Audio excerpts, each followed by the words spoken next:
రాధ అలాగే ప్రసాద్ అంకుల్ అయితే విరాజ్ని పెళ్లి చూపులకు తీసుకుని వెళ్తారు. ఇక విరాజ్ అయితే ఆ అమ్మాయిని చూసి ఇలా అంటూ ఉంటాడు, నేను అమ్మాయితో పర్సనల్గా కొంచెం మాట్లాడాలని చెప్పి అనేసరికి రాధ అలాగే వాళ్ళ అంకుల్ అయితే ఒక్కసారిగా షాక్ అయ్యి అలా ఉండిపోతారు.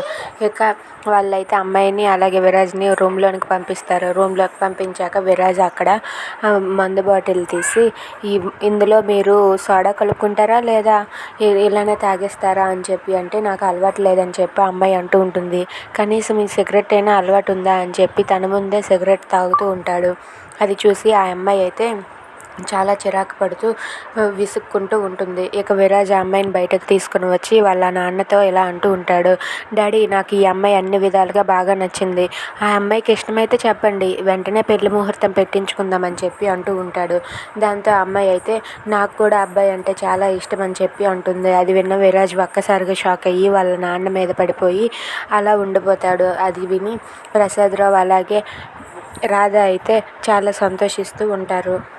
Please subscribe our channel.